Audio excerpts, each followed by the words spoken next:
Freight corridor just for our users yes. कि क्या exactly है, थोड़ा बताओ। ओके, फ्रेट कॉरिडोर का मतलब है ये गवर्नमेंट का 2016 के बाद इस पे। डीएफएससी जिसको बोलते हैं, हाँ, dedicated freight corridor. Dedicated freight corridor का मतलब है, आप देखिए जितने भी ट्रेन्स चलते हैं वो आपने देखा होगा, ज़्यादातर हम तो यही समझते हैं कि सारी गवर्नमेंट की जो इनकम है वो हमारी टिकट से ही आती होगी, जो हम ट्रैवल करते हैं ट्रेन से। एक्चुअल में it is only 10% of governments, यानी रेलवे का जो रेवेन्यू। इनकम है उसका 10% ही रेवेन्यू है। 90% रेवेन्यू, अब थोड़ा इधर उधर फिगर हो सकता है। 90% रेवेन्यू इज थ्रू फ्रेट। क्यों? क्योंकि वो माल गाड़ी जो जा रहा है वही उसकी इनकम है, एक्चुअल इनकम है।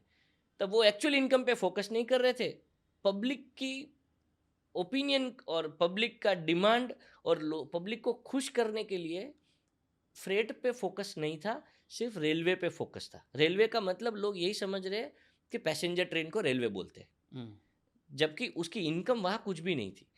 ये जब नया गवर्नमेंट आया, नया गवर्नमेंट ने ये सोचा कि जहाँ से इनकम हो रही है उस पर तो तुम ध्यान नहीं दे रहे हो, उस माल को डिले करवा रहे हो।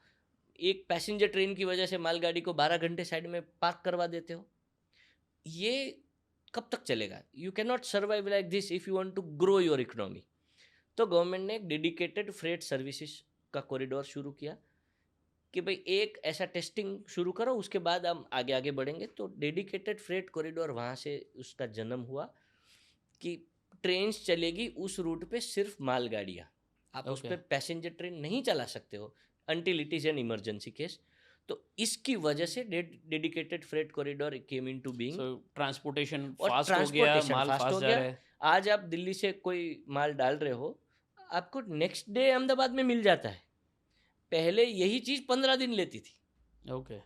तो ये डिफरेंस है डेडिकेटेड फ्रेट कॉरिडोर।